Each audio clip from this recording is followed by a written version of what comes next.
Vous le savez certainement, Sabou abrite la mare aux crocodiles sacrés, l'un des sites touristiques les plus fréquentés au Burkina.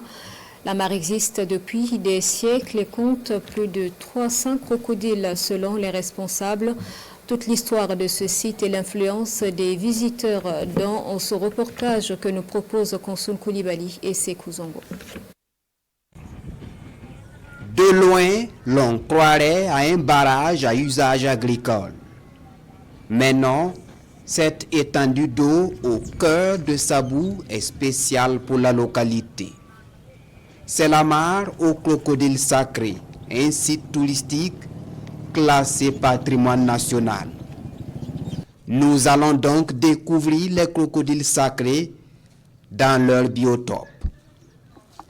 Et c'est la Moussa Joël Kaboré, celui-là même qui communique aisément depuis plus de 35 ans avec ces reptiles à la mâchoire surpuissante qui nous y amène.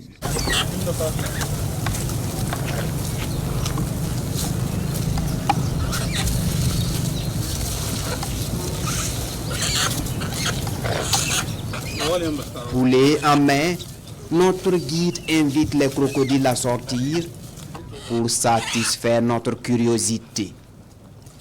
L'un après l'autre, ils se précipitent hors de l'eau et attendent impatiemment le bon moment.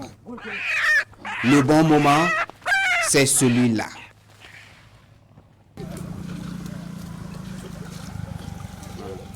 Nous ne sommes pas les seuls sur le site. Un groupe d'étudiants de l'université Norbert Zongo est là dans un cadre pédagogique. Un cadre de travaux pratiques qui vire à une excursion touristique. Personne ne veut bouder ce moment unique de shooting photo avec ces crocodiles sacrés. Les visiteurs se succèdent en groupe ou en famille.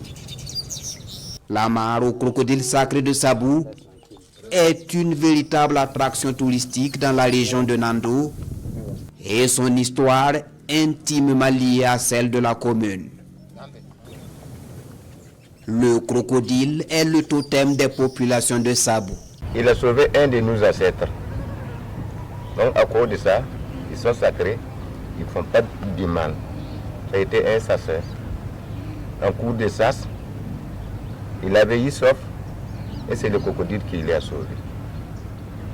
Donc de cela, quand ils sont là, ils ne font pas de mal à quelqu'un. Vous voyez ici un crocodile mère, on l'enterre comme une personne, on ne le mange pas. Et puis on fait des funérailles. Ce site touristique, bien qu'attirant de nombreux visiteurs, est dans un état de délabrement qui freine son plein épanouissement. Quand on parle de Sabou, la renommée est là, mais à l'arrivée, il y a un peu de déception. Donc pour dire que côté esthétique, il y a encore beaucoup à faire. Et nous devons changer le visage du site. Voilà, parce que le site c'est déjà connu, ça c'est déjà un capital. Maintenant, il faut qu'on travaille à son attractivité.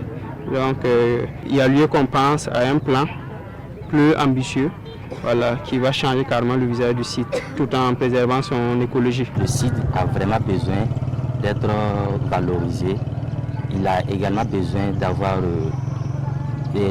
une attraction un peu forte pour que la population également puisse en bénéficier à travers les différentes activités connexes. Les activités connexes, ce sont principalement ces artisans installés à côté du site.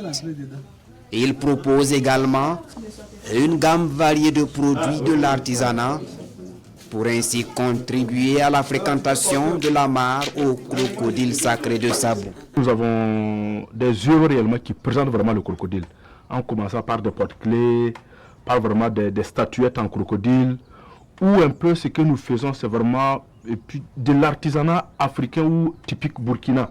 Généralement, ceux qui viennent ici, le mot qui revient, ah, on ne savait pas qu'il y avait de l'artisanat ici. Donc, les gens savent qu'il y a des crocodiles, mais ils ne savent pas qu'il y a des gens qui vivent autour de la mare. Et là, c'est toute l'histoire de la mare aux crocodiles sacrés de Sabou qui est représentée. La mare a une population de crocodiles estimée à plus de 300 et c'est celui-là le patriarche. un patriarche de 92 ans. Plus qu'un site touristique, la mare au crocodile sacré de Sabou est aussi un lieu sacrificiel où les populations viennent formuler des vœux.